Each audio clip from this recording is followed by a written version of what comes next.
മുതലാളി വിളിച്ചു. പിന്നെ പാസഞ്ചേഴ്സിന്റെ പ്രോബ്ലംസ് ഒന്നും ഇല്ലല്ലോ? അയ്യോ, ഒരു പ്രോബ്ലം ഇല്ല, എല്ലാരും വളരെ ഹാപ്പിയാണ്. ഞാൻ ഇച്ചിരി ബിസിയാണ്. ആയിക്കോട്ടെ. ഇവിടെ ടിക്കറ്റ് ആരെങ്കിലും ഒന്ന് എഴുന്നേറ്റ് ഒരു സീറ്റ് ഒന്ന് കൊടുക്കണേ. ഇദ്ദേഹം ബസിന്റെ മുതലാളിയാണ്. ആരെങ്കിലും ഒന്ന് എഴുന്നേറ്റ് അച്ഛനെ ഒന്ന് എഴുന്നേറ്റ് ഒരു സീറ്റ്. വേണ്ട വേണ്ട, ആരും എണീക്കരുത്. പാസഞ്ചേഴ്സ് ഒറ്റ ആളും എണീക്കരുത്, പ്ലീസ്. ആരും എണീക്കരുത്.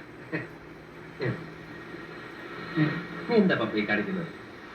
പാസഞ്ചേഴ്സിന്റെ സംതൃപ്തിയാണ് ഓണറായ എന്റെ സംതൃപ്തി. എന്റെ പാസഞ്ചേഴ്സിന് ഒരു തരത്തിലുള്ള യാതൊരു അസൗകര്യം ഉണ്ടാകാൻ പാടില്ല.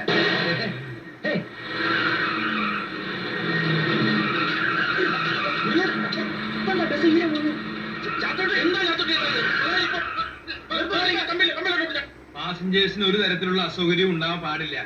ഓണറിൽ പുതിയ ടയറൊന്നും ആയിട്ടൂടെ? വത്സ,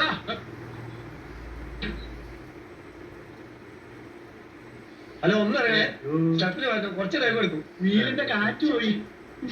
അയ്യേ, എന്താ വത്സ ഇത്? പുതിയ ഒരു ടയർ വാങ്ങിക്കാൻ പാടില്ലേ? പണം എന്നോട് ചോദിച്ചാ പോരായിരുന്നോ? ഞാനിപ്പോ ടയറിന്റെ പഞ്ചറിന്റെ അതെ, ഞങ്ങളുടെ കാശ് കൊടുത്തേ. ഇപ്പൊ 5 മിനിറ്റ് 5 നിങ്ങൾ 50 മിനിറ്റ് എടുത്തോ. ഞങ്ങളുടെ കാശില്ല. ഇത് ഏത് കുപ്പത്തൊട്ടി പൊക്കിക്കൊണ്ടുവന്ന വണ്ടിയാണോ ആവോ? ഓടുമ്പോ കമ്പക്കെട്ടിന് തീ കൊടുത്ത പോലുള്ള ഒച്ചയും ബഹളവും. ഇതുപോലത്തെ തല്ലിപ്പൊളി വണ്ടിയൊക്കെ കത്തിച്ചു കളയാ വേണ്ടത്. ഏത് ദരിദ്രവാസിയാണാവോ ഇതിന്റെ മുതലാളി? ഒരു ഓട്ടം